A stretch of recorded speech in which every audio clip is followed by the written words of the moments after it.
5. I worry about the Lions. I like DJ Reed because their pass defense has been lousy for years. I like that pickup. They lost both coordinators, and they're not going to be as clever without Ben Johnson. They're just not. We saw Philadelphia lose both coordinators a couple years ago, and they plummeted. I also think the whole rah-rah thing, I think it works early as you're building a culture, but now the culture, the rah-rah stuff wears down. Are you as good schematically? Because the NFC is getting better fast. I have the Lions at 5. Number 4. So this is actually pretty interesting because losing coordinators, and I've talked about this a lot, and so that's why I don't want to kind of rehash this. So I actually want to take this in a different angle. But losing your coordinators, especially someone who's going to be as great as Ben Johnson, both offensively, defensively, I keep using kind of this like numeric value system where it's like if the Lions were 100 with those coaches, we know that those are great coaches, great coordinators. You have to imagine that they're at least going to drop from 100 to like 95 or something. And again, it doesn't mean that you're not capable. It doesn't mean that you're still not even the best team in the NFL, because it doesn't mean that the best team in the NFL was 100. It just, you just have to imagine. We can't say that Ben Johnson is so great, lose him, and then be like, oh, well, it doesn't matter. We're not going to even remotely take a step back. Like that doesn't really actually make any type of sense. But there's actually a really big but that I'm actually excited to unpack. So Colin said, Ben Johnson, right? He's what brings that clever to the Detroit Lions. Here's something that's pretty interesting.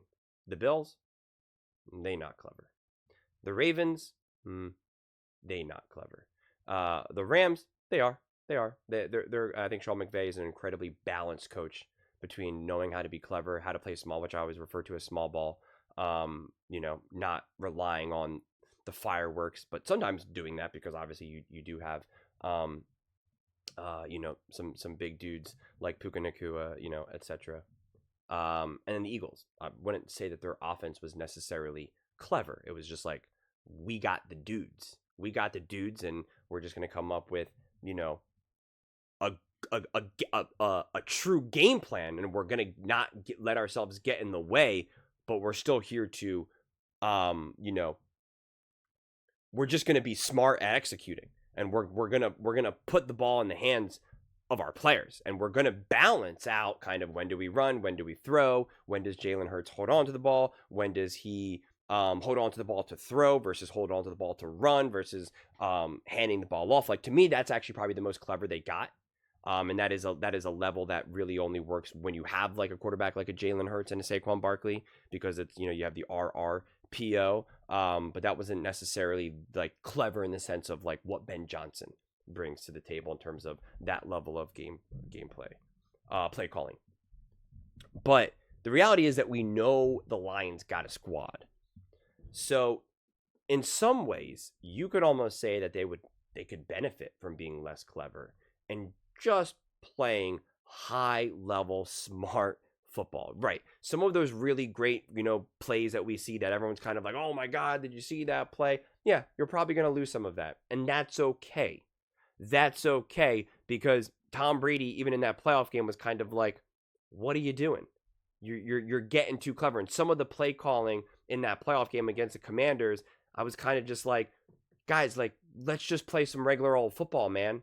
Like, just play regular football. Just trust that your guys are better, that your offense is better than the Commanders' defense. Like, it's okay. You don't have to do anything too crazy. And sometimes it's okay to just be conservative. That is something that I feel as though Ben Johnson needs to learn, that it's okay to sometimes just be conservative. And the Eagles understood that. And it directly led them to win a Super Bowl. The way how the Eagles beat the Packers, I don't think I've ever really saw the Lions ever play that way. And that was always my concern with the Detroit Lions as that season unfolded. I was kind of like, yeah, they're awesome, they're this or that, but I kind of just want to see them play just like a regular football game where things kind of feel kind of conservative, kind of simple, kind of straightforward, and it's just do your job. I kept calling the Lions team the do your job team, where it's just like, oh, you have such an awesome roster, especially offensively. It's just like, as long as you just do your job, you're going to win games. And that's who the Eagles were. It was just, dude, we got the dudes. Just do your job. Understand the assignment. And we're going to win. It's that simple. And honestly, after they won, they pretty much said that. They were like, we believe that we're the better team. And it was just like, we just have to do what we're asked to do and we're going to win. And that's what happens. In a lot of ways, the way how Ben Johnson treated the Detroit Lions team, you can look at it from a few different directions. And I'm not saying that this was his intention. First of all, I know for a fact it wasn't his intention because his team was obviously great. But it was kind of just like, I got to pull out all the stops just so we can win these games. I got to be so clever with how we attack teams that we don't have a chance to win if we don't. And we obviously know that's obviously not true. And I get that that's part of the identity to a degree of the Detroit Lions, but it need not be. It need not be. So in a lot of ways, with this roster, with these weapons, I'm actually kind of excited to see what this offense can look like. Because I still think it's that good. Defensively, again, that'll be a question mark. A lot of injuries that they had last season, obviously, and now you're getting a new defensive coordinator. Like, I do think losing coordinators obviously hurts you. And again, we can kind of stick it with the Eagles, and I've used this example plenty of times, but if you were to look at to see like who's a more clever offensive coordinator, Shane Steichen, who was the coordinator for the Eagles in 22, compared to Kellen Moore in 24, I think it would be easy to say that Shane Steichen demonstrated a fair bit more of mastery over an offense and play calling, and play designs and imagination and aggression and cleverness than a Kellen Moore. But Kellen Moore also understood what it took to just win games. That it was like, I don't need to do all of these magical things. And yeah, sometimes an AJ Brown got upset because, and that was one of the benefits that a Ben Johnson could bring, because he's kind of like, I can kind of keep all these players happy. But at the same time, the Eagles are, well, we won the Super Bowl, so I don't care about that. You know, just throw a go ball and let's go. So that's why I am kind of excited to see what this next, what this next iteration of this Lions team looks like, what this evolution. I think the mistake would be is to try to take off where Ben Johnson, left. I think it's kind of like we're going to still use a lot of that, and he really showed us what's possible and who these guys are. But this offense will need to continue to evolve and change and grow, and